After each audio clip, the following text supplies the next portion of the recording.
아침 월삭 때에도 찬양에 깊은 은혜를 주셨고, 금요 성령 집회 때 우리 쉐케너를 통해서 하나님께서 찬양의 은혜를 부어주셔서 너무 감사합니다. 아무튼 찬양이 살아야 우리 영혼이 삽니다. 찬양 속에 성령의 기름 부으심이 있고, 찬양을 부르면 우리 안에 있는 더러운 영들이 다 떠나갑니다. 찬양하면서 하나님과의 깊은 교제가 이루어지고, 찬양하면서 우리 속에 있는 우리 영적 상태를 하나님이 만져주십니다. 그래서 이렇게 교회에 가서 찬양대회 찬양을 들어보면 그 교회에 소리 조금만 줄여주시겠습니까? 그 교회의 어떤 영적 수준과 영적 상태를 금방 느낍니다. 제가 한 번은 이제 하와이에서 집회를 하고 중국에 가서 집회를 하고 한국에 와서 집회를 했습니다. 그때 이제 짧은 기간에 한 30번 정도 설교를 하면서 각기 다른 교회, 다른 성도, 다른 문화권 속에 있는 성도들을 만나게 되는 교회가 있었는데 참 묘해요. 같은 설교를 함에도 불구하고 그 설교가 성도들에게 전달되는 느낌이 틀려요. 여러분, 이 자리에 딱 쓰면은 참 묘해요. 이 자리가 굉장히 두려운 자리입니다. 두려운 자리임에도 불구하고 또 하나 이 자리는 영적으로 아주 민감합니다. 그래서 어느 때는 준비한 말씀 이상으로 성령님이 막 부어주실 때가 있어요. 그때는 설교를 하면서도 어머 속으로 막 설교를 하면서 막 행복한 거예요. 왜냐하면 원고 준비는 다 하지만 사실은 이것은 나름대로 하나님께서 주신 지혜를 통해서 나름대로 준비한 거거든요. 이 강대상이 딱 올라오면 이 원고 이상으로 하나님이 역사하셔야 그래야 생명이 나가거든요. 그래서 이제 그런 경험을 하면서 성령님이 역사하시는구나, 그것이 이제 느낄 수가 있었는데, 그 모든 배경의 출발이 어디에 있느냐면 바로 찬양 속에 있습니다. 또 우리 쉐키나의 찬양 속에 그런 영성이 살아있고요, 또 우리 월삭 때 우리 호산나의 찬양 속에 그런 영성이 살아있었고, 그래서 5월 한 달은 하나님의 복을 많이 받을 것 같아요. 5월 한 달은 좋은 일이 많이 생길 것 같은, 사람은 참 묘해요. 벌써 느낌이 틀려요. 4월달 시작할 때는 우중충하게 시작했는데 5월달 시작할 때는 이게 확 열리는 거예요. 그래서 5월 한 달 우리 성도들에게 놀라운 간증이 있겠구나, 우리 성도들의 삶 속에 놀라운 축복이 부어지겠구나, 교회적으로도 하나님이 우리 교회를 쓰시겠구나, 그런 어떤 느낌과 그런 감을 하나님이 주셔서 너무 행복합니다. 그러면서 오늘은 9시에 끝내겠습니다. 여러분, 이제 베드로 전서, 베드로 후서, 전서를 마쳤고 우리가 후서를 만나게 되는데, 베드로 전서 같은 경우에는 이제 고난과 박해로 인해서 흩어져 있었던 소아시아 지역에 하나님의 믿음의 사람들에게 무엇을 심어주느냐면 희망을 안겨줍니다. 그러니까 베드로 전서를 쓰게 된 가장 직접적인 동기는 바로 외적인 어떤 박해가 있었습니다. 내부적으로 문제가 있어서 어려움이 있었던 것이 아니라 외부에서 오는 박해, 그 박해의 시작이 바로 로마의 일곱 명의 황제들이었고, 그 황제들 가운데 가장 먼저 박해의 도화선에 불을 지핀 사람이 네로였습니다. 그래서 그 박해가 상상 이상의 박해가 그들에게 가해져서 이 외적인 박해 때문에 그들 속에 어려움이 왔고, 고통이 왔고, 그리고 시련이 왔고, 절망이 왔습니다. 그들에게 하나님이 사도 베드로를 통해서 메시지를 주시면서 그들에게 무엇을 주시는가? 희망을 주십니다. 그래서 여러분 앞에 보시면은 무엇을 노래해요? 희망을 노래하라. 그게 베드로서 전체가 가지고 있는 하나의 주제입니다. 이 희망의 근거는 어디에 있는가? 땅에 있는 것이 아니라 희망의 근거가 어디에 있어요? 하나님에게 있습니다. 하나님이 살아계시기 때문에 우리는 희망을 노래하는 것이고, 성령님이 우리를 도와주시기 때문에 희망을 노래하는 것이고, 우리가 하나님의 거룩한 은혜를 기억하기 때문에 우리가 희망을 품고 우리가 살게 되는 겁니다. 이 금요 집회가 너무 소중해요. 여러분들의 기도를 하나님이 받으셔서 지금 어제는 감염자가 한 명도 안 나왔잖아요. 오늘은 이 국내에서 나온 확진자는 한 명밖에 없습니다. 그래서 지금 전 세계가 한국으로 다 집중하고 있습니다.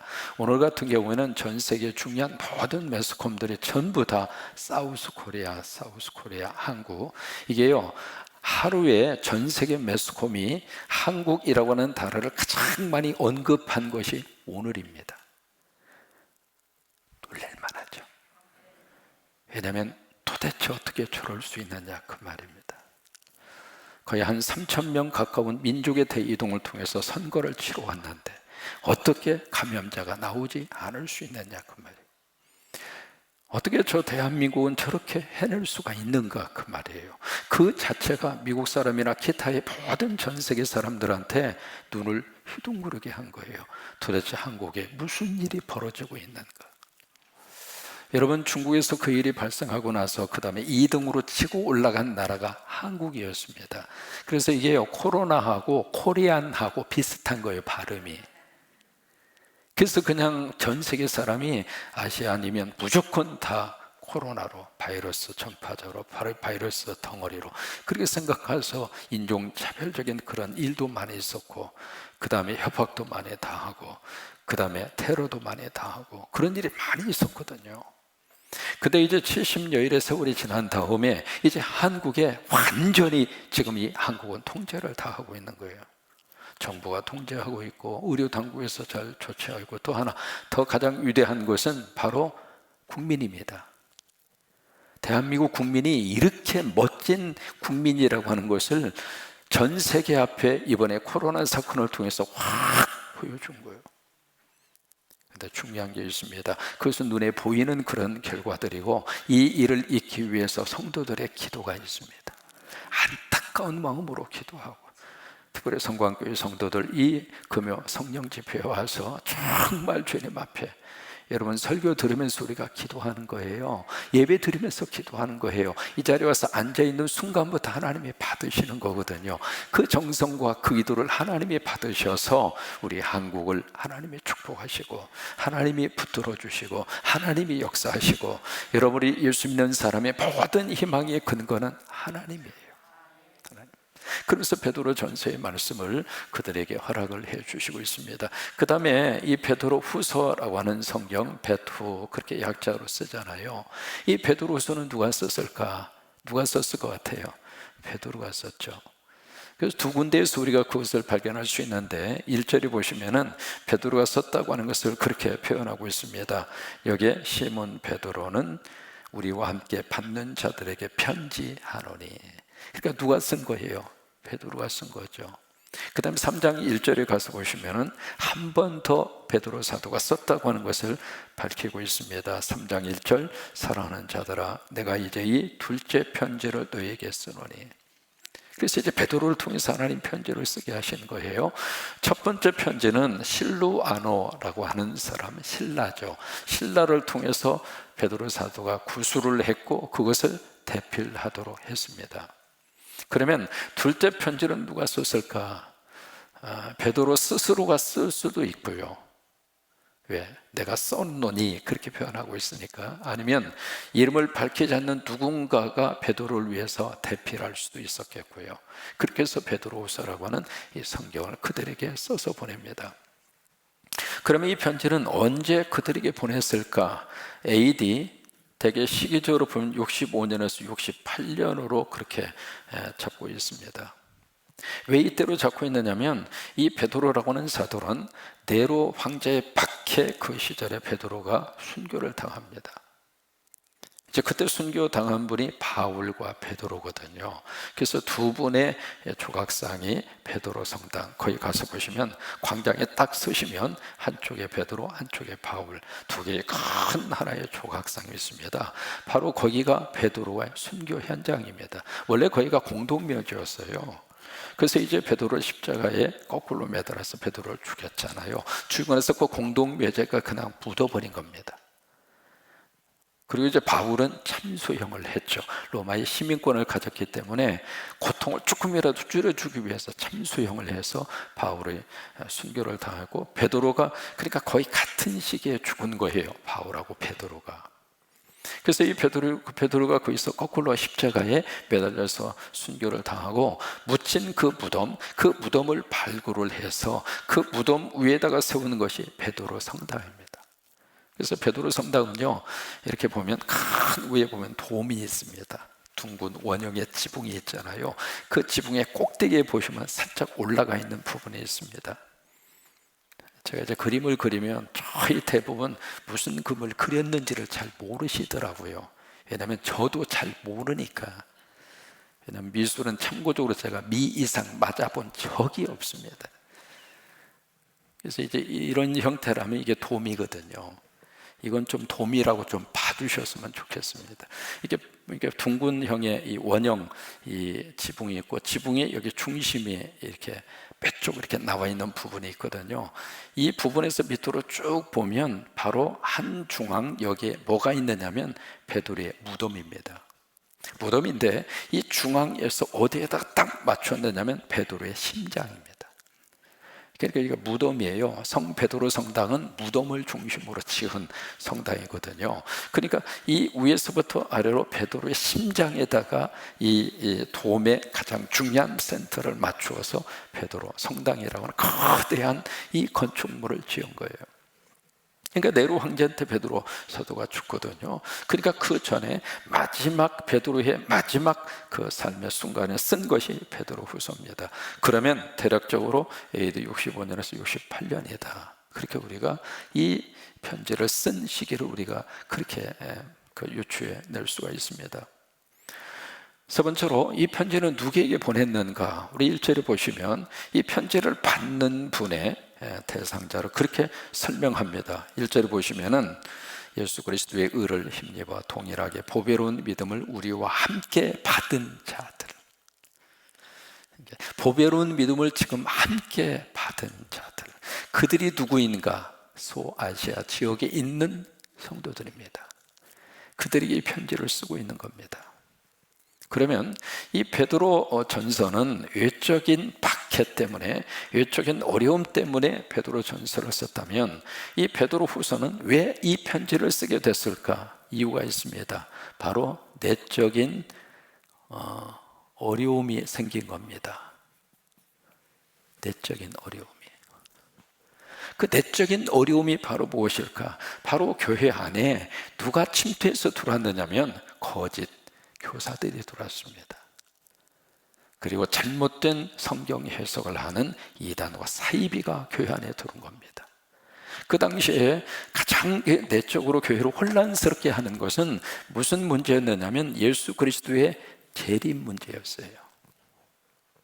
그래서 예수님의 재림에 대해서 태클을 걸고 예수님의 재림에 대해서 정면으로 부인을 하는 그런 이상한 사입이, 이상한 거짓 교사들과 거짓 성경 해석을 이상하게 왜곡하는 그런 그룹이 교회 안에 들어온 겁니다. 그것 때문에 이 성도들 속에 혼란이 온 거예요. 그래서 그들을 향해서 베드로 후서라고 하는 이 편지를 그들에게 써서 보냅니다. 그래서 이 베드로 후서에서 가장 중요하게 나오는 단어가 이 알미라고 하는 단어입니다. 알미라고 하는 단어, 영어로 knowledge 그렇게 표현하잖아요. 그래서 알아라, 알미라고 하는 단어, 지식이라고 하는 단어거든요. 정확한 지식에 대한 문제. 그래서 이 알미라고 하는 단어를 베드로 후서에 몇 번을 쓰느냐면 알다, 암이라고 하는 단어가 13번 나옵니다. 13번. 오늘 또 이제 그렇게 표현을 하고 있거든요. 2절에 보시면은, 2절에 한번 보실까요? 하나님과 우리 주 예수 그리스도를 어떻게 함으로? 알무로 한번 표시를 해보세요. 알무로 그 단어를 여기서 쓰고 있습니다. 3절에 보시면 그의 신기한 능력으로 생명과 경건에 속한 모든 것을 우리에게 주셨으니 이는 자기의 영광과 덕으로서 우리를 부르신 일을 어떻게 함으로? 알무로라고 하는 단어가 나오죠. 그 다음에 14절로 가서 보시면 이는 우리 주 예수 그리스도께서 내게 주시하신 것 같이 나도 나의 장막을 벗어날 것이 임박한 줄을 어떻게 해요? 알미라고 하는 단어. 그 다음에 2장으로 가셔서 2장 20절에 보시면 만일 그들이 우리 주 되신 구주 예수 그리스도를 어떻게 함으로 알므로 세상의 더러움을 피한 후에 다시 그 중에 얽매이 고치면 그 나중 형편에 처음보다 더 심하리니, 이 알림이라고 하는 단어, 이 단어가 베드로 후서 속에 중요한 그런 단어로 계속해서 반복해서 나옵니다. 그러니까 바로 뭐냐면 그 이단과 잘못된 거짓 교사들 속에 빠지지 않으려면은 바른 지식을 가져라, 바르게 알아라. 그것만이 사이비에 빠지지 않는, 이단 속에 빠지지 않는 가장 중요한 그런 하나의 그 바이러스를 처치할 수 있는 하나의 백신이 될 수 있는 거죠. 그런 의미에서 베드로후서는 바로 이 주제를 가지고 이단과 거짓 교사들과 성경에 대한 잘못된 해석을 하는 그들에게 영적인 백신으로 하나님이 주신 것이 베드로후서입니다. 오늘 1절을 시작을 하면서 베드로가 그렇게 시작을 합니다. 1절을 같이 한번 읽습니다. 예수 그리스도의 종이며, 다시 한번 마스크 쓰셔서도 목소리는 내셔야 됩니다. 시작. 예수 그리스도의 종이며 사도인 시몬 베드로는 우리 하나님과 구주 예수 그리스도의 의를 힘입어 동일하게 보배로운 믿음을 우리와 함께 받은 자들에게 편지하노니. 거기 보시면 베드로 사도가 내가 누구인가, Who I am, 내가 누군가, 여러분이 스스로에게 그 질문이 딱 제기될 때가 있습니다. 사춘기 아이들이 막 그 질문 속에서 혼돈을 겪습니다. 신체적으로, 그 다음에 정신적으로 막 이렇게 변화가 일어나면서 Who am I, 내가 누구인가.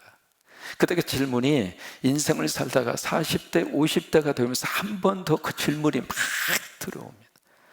결혼해서 아기 낳고 막 사느라고 분주하게 막 그렇게 살다가 이제 좀 아이들이 좀 크면서 좀 내 시간이 조금 이렇게 생기잖아요. 좀 생기면서 그때 파떡하고 드는 생각이 내가 누군가, Who am I? 그 질문이 파떡하고 들어와요.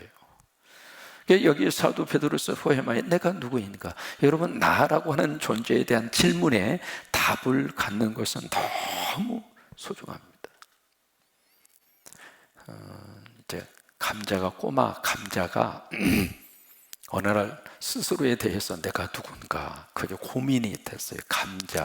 감자, 영어로 포테이토, 베이비 포테이토, 꼬마 감자가 내가 누군가에 대한 고민에 빠졌어.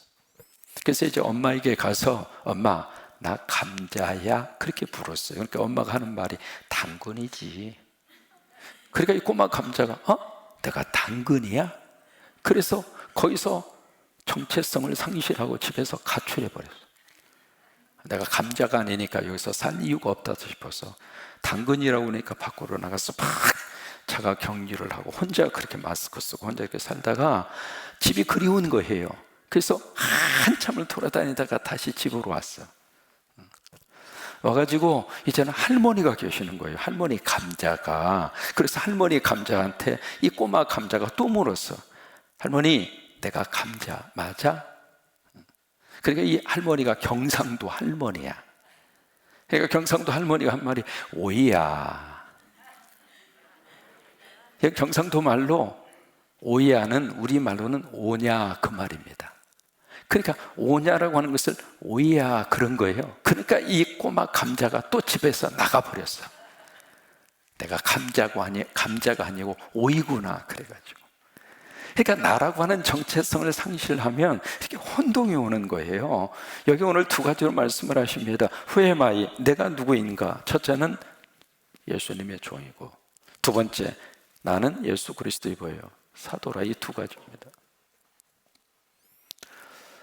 나는 종이면서도 사도다 그 말이에요. 그것이 우리 성도들의 정체성입니다. 이 종이라고 하는 것은 예수님과의 관계 속에서 나는 종이다 그 말을 쓰는 거예요. 그 이야기는 나의 주인은 예수님이시다 그 말이에요. 나는 예수님을 주인으로 모시고 산다. 나는 예수님의 종이다 그 말이에요. 여러분, 그 이야기는요, 다른 것으로부터는 나는 종노릇 하기 싫다 그 말이에요. 다른 모든 것으로부터는 자유입니다. 여러분, 그 누구도 예수 믿는 사람을 속박할 수 없습니다. 하나님이 주시는 무한한 자유가 성도들에게 있습니다. 자유를 진리를 알지니 진리가 너희를 자유케 하리라. 심지어 어디로부터 자유를 얻는가? 죄로부터 자유가 있습니다. 두 번째, 정죄로부터 자유가 있습니다. 세 번째, 죽음으로부터의 자유가 있습니다. 그러니까 예수 믿는 사람은 그 어느 곳으로부터로서도 매이지 않습니다. 종노릇 하지 않습니다. 마귀와 사탄에게 종되지 않습니다. 여러분 믿으시면 아멘. 그러나 딱 한 분, 예수님에게만 내가 종이라 이 말이에요. 예수님에게만 나는 철저히 순종하고 예수님에게 매여 있고 나는 예수의 종이지 그 이외의 것은 나는 종노릇 하기 싫다 그 말이에요. 특별히 우리는 물질의 종으로 살지 않겠다 그 선언입니다. 물질이 필요하지만 물질이 내 주인으로 하도록 허락하지는 않겠다 그 말이에요. 그러니까 예수님과의 관계 속에서 우리는 예수님의 종입니다.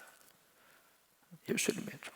그 위의 것으로부터는 우리 모두가 절대로 그 누구에게도 속박당하지 마시고 종노릇 하지 마시고 그 모든 과거로부터도 다 자유함을 얻으시고 상처로부터도 자유함을 얻으시고 물질적인 가난으로부터도 자유함을 얻으시고. 왜요? 천국 가면 하나님께서 우리를 위해서 너무 귀한 걸 다 예비해 놓으셨어요. 그러니까 이 세상적인 것으로부터는 it's free, 자유가 있는 거예요. 그러나 딱 한 분, 예수님에게 난 종이에요. 주님이 와서 예배 드려라 하면 아멘 하고 예배 드려요. 주님이 나하고 같이 영적 교제 나누자면 아멘 하고 기도하고. 그러니까 주님의 말씀에만 우리가 따라서 움직이는 거거든요. 그런 의미에서 나는 종이다 그 말을 쓰고 있는 거예요. 그 다음에 두 번째, 이 사도라고 하는 말은 예수님 이외 그 이외 모든 사람들에게는 하나님이 주신 권위가 있습니다. 이 사도라고 하는 것은 보냄받은 자라고 하는 뜻입니다. 누가 보내셨는가? 하나님이 보내셨습니다. 여러분, 이것이 세상 앞에서 여러분이 가지는 권위입니다. 하나님이 보내셨다 이 말. 누가 보낸 것이 아니라 하나님이 보내셨어. 여러분이 성광교회에 누가 보내셨는가? 누가 보내셨어요? 여러분이 갖는 그 영적 권위입니다. 우리 부목사님들을 누가 이곳으로 보내셨는가? 하나님이 보내셨다 이 말이에요. 그게 우리 부목사님들이 갖는 영적 권위입니다. 제가 이 강대상에서 이곳에서 목회사에 가고 담임 목사로서 이 사역을 하게 된 게 누가 보내셔서 그러는가? 하나님이 보내신 거예요. 그 권위가 있어야, 그래야 담임 목사가 사람들 앞에서 비굴하지 않습니다. 사람 눈치 보지 않고. 그러니까 이 베드로는 이 두 가지 아주 중요한 자기에 대해서 아주 분명한 확실한 것을 알고 산 거예요. 나는 예수의 종이고 나는 하나님의 보냄받은 사람이다. 가정에 하나님이 나를 보내셔서 가정을 이룩하게 하셨고, 그래서 부부가 된 거 아닙니까? 그러니까 모든 것들 속에 사도성이 그대로 담겨져 있는 거예요. 그 하나님이 보내셔서 내가 사업을 하고, 그리고 직장 생활을 하고, 그리고 자녀를 양육하고, 이거 다 하나님이 다 보내셔서 하신 것이라고 하는 이게 사도 베드로의 귀한 자기 자신에 대한 그런 고백입니다. 그러면서 1절 말씀에 계속해서 그 말씀을 하십니다. 종이면서 사도인, 둘이 함께 가는 거예요. 한쪽만 가지면 사람이 이상해집니다. 그러니까 종이면서도 우리는 그 종은 사람 앞에서 종이 아닙니다. 철저하게 우리는 인간 앞에서 종이 아닙니다. 누구도 우리를 종으로 부려먹을 수 있는 사람 아무도 없습니다. 심지어 갑질하는 사람이라 할지라도 세상적으로는 나를 그렇게 누를 수 있는 힘이 있을지 몰라도 영적으로는 우리는 종노릇 할 이유가 없습니다. 여러분, 어깨 피고 사세요. 당당하게 사세요. 우리는 하나님의 종입니다. 우리는 예수 그리스도의 종입니다. 우리가 눈치를 볼 수 있는 대상은 딱 예수 그리스도 한 분밖에 없습니다. 왜? 우리가 예수님의 종이니까. 그러면서도 우리가 세상 앞에서는 사도의 보냄받은 자라고 하는 영적 긍지와 자부심. 하나님이 보내셨다. 하나님이 보내셨다. 그러면서 시몬 베드로, 그냥 베드로 그렇게 안 했습니다. 시몬이 자연적인 이름이잖아요. 베드로가 변화받은 다음에 예수님이 주신 이름이잖아요. 그것을 동시에 기억하고 있는 거예요. 예수 믿기 전에 시몬, 예수님 만나고 변화된 베드로. 동시에 두 가지를 이야기하면서 우리 하나님과 구주 예수 그리스도의 의를 힘입어, 이 의라고 하는 것은 대속의 의를 말합니다. 십자가를 통한 대속의 의를, 그것을 힘입었다. 힘입었다는 이야기는 그것으로 말미암아, 그 말입니다. 동일하게 보배로운 믿음을 우리와 함께 받은 자들이라고 표현하고 있습니다. 그러니까 여기서 베드로는 내 믿음이나 당신 내 믿음이라 같다, 그 말이에요. 누구의 믿음은 그냥 귀하고 누구의 믿음은 덜 귀하고 그런 거 없다, 그 말이에요. 왜냐하면 이 믿음은 누가 주시는가, 여기에 보시면 우리와 함께 받았다 그랬잖아요. 믿음은 누가 주시는가? 하나님이 주시는 거예요. 그래서 하나님이 이 믿음을 주시는데, 그러니까 내가 노력을 해서 믿음을 캐내는 것이 아니라, 믿음은 누가 주시는가? 성령님이 주시고 하나님이 주시는 거예요. 그래서 믿음 속에는 선물의 의미가 굉장히 강한 거예요. 근데 이 믿음이 어떤 믿음인가? 보배로운 믿음이에요. 여기 보배롭다라고 하는 이 단어의 뜻은 소중하다, 고귀하다, 그 말입니다. 여러분, 우리 믿음 자체가 너무 귀합니다. 여러분이 가지고 있는 믿음이 너무 귀해요. 그 믿음이 얼마나 귀한지, 왜냐하면 하나님이 주셨으니까. 그 믿음이 있으니까 와서 이렇게 하나님을 예배하고, 믿음이 있으니까 하나님을 섬기고, 믿음이 있으니까 하나님 앞에 헌신하고, 그런 거거든요. 그러니까 그 자체, 그 믿음이 너무 귀하고 그 믿음이 너무 소중하다, 그 말이에요. 여러분 안에 있는 믿음 그 자체가 하나님께서 그 믿음을 근거로 하나님의 복을 쏟아부어 주시는 거예요. 그래서 그냥 믿음이 아니라 보배로운 믿음. 이 세상의 그 어떤 가치보다도 가장 큰 가치를 가지고 있는 게 믿음이에요. 왜냐하면 그 믿음은 천국까지 가지고 갑니다. 다른 것은 다 놓고 가지만 믿음 하나만은 가지고 갑니다. 2절 말씀, 하나님과 우리 주 예수 그리스도를 어떻게 함으로? 알므로. 여기 알미라고 하는 이 단어. 그러니까 우리가 신앙생활은 하나님을 알아가는 것이 신앙생활이에요. 신앙생활은 무엇인가? 예수 그리스도를 알아가는 것이 신앙생활이에요. 그래서 그 믿음이 자란다고 하는 것은 하나님과 예수 그리스도에 대해서 알아가는 것이 점점 넓어지고 깊어지고 커지는 거예요. 어린아이들 어렸을 때는 부모님에 대해서 잘 모르잖아요. 그러니까 어렸을 때는 막 자기 중심으로 막 그래요. 오직 자기밖에 모르잖아요. 시도 때도 가리지 않고, 내가 필요한 거 있으면 무조건 울어 제끼잖아요. 엄마가 얼마나 급하고 아빠가 얼마나 바쁜지 전혀 상관하지 않잖아요. 왜? 자기밖에 몰라요. 부모님에 대해서 전혀 모릅니다. 근데 이게 나이가 들어가면서 이렇게 자라나게 되잖아요. 자라면 이 아이들 속에 점점 부모의 세계를 이해하는 폭이 넓어져요. 그때 우리는 철이 들었구나.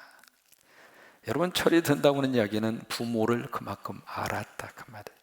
그러다가 다 결혼을 해서 아이를 낳고 그 아이를 양육하면서 그때 비로소 부모의 위치에 대해서 공감대가 형성이 되는 거예요. 그래서 자녀들은요, 나이가 먹어갈수록 친구가 되는 거예요. 처음부터 친구가 되는 게 아니잖아요. 여러분, 금방 태어난 애기하고 여러분하고 친구가 됩니까? 이게 어느 정도 그 아이들이 부모님을 알아가는 정도가 어느 정도 올라가면 나중에는 같이 친구가 되는 거예요. 왜? 어차피 삶을 같이 살아가잖아요.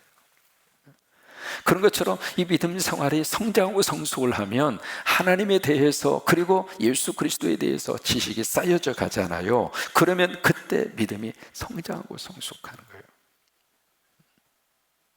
신천지가 왜 그렇게 지금 난리 북새통을 떨고 있는가?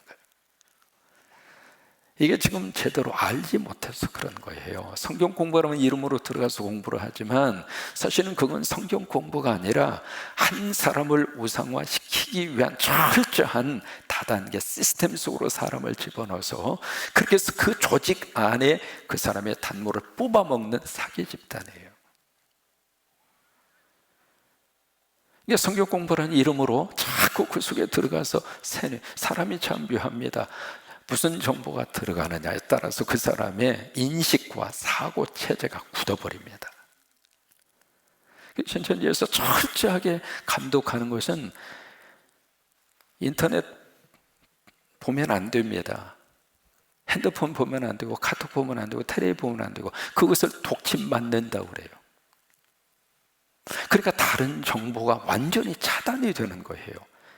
오직 하나, 자기들이 짝 맞추기, 비유풀이 무슨 뭐 해서 계속 자기들이 목적하는 바대로 성경을 갖다가 그들 속에 여기저기서 막 골라서 그들 속에 집어넣는, 그거밖에는 모르는 거예요. 그러니까 그 사람들이 그 방향으로 그렇게 들어가서 헤어나오지를 못하는 거예요. 우리가 하나님과 예수 그리스도에 대해서 바른 지식을 갖는 것이 너무 소중합니다. 그래서 마지막 때는요, 내가 어느 목사를 만나느냐, 그게 영적으로 너무 중요합니다. 부족하지만 제가 여러분들에게 좋은 목사로 목회할 수 있도록 기도 많이 해주셔서 감사하고, 그렇게 되도록 저도 더 많이 겸손하게, 더 많이 연구하고 더 많이 노력을 하고, 그렇게 해서 여러분들에게 정말 하나님의 바른 지식과 바른 성경의 말씀을 여러분들에게 전해야 할 책임이 저에게는 막중하게 있습니다. 그것과 더불어서 마지막 때는 바른 영적 지도자를 만나는 것이 최고로 우리에게 중요하다. 2절 말씀에 예수 그리스도를 알므로 은혜와 평강이 너에게 더욱 많을지어다. 그러니까 예수님을 알면 알수록 하나님이 은혜를 주시고 하나님의 평강이 복을 내려 주시고, 그게 참 너무 귀한 예수 그리스도를 알면 알수록 하나님께서 막 은혜를 쏟아부어 주시는 거예요. 알면 알수록 하나님이 우리 마음을 천국으로 만들어 주셔서, 그래서 평강이 그래서 생기는 것이거든요. 여러분, 그 은혜가 여러분 가운데 충만하시기를 주의 이름으로 축원합니다. 어떻게 하다 보니까 기도할 시간이 너무 적어져서 이만하겠습니다. 못한 것은 다음 주에 또 하겠습니다. 이제 목사님 나오셔서 우리 기도 제목 가지고 기도할 때 성령님이 우리 기도 가운데 큰 역사를 주실 것이고, 또 그런 능력이 임하기를 바랍니다. 오셔서 함께 기도하고 찬양하시기 바랍니다.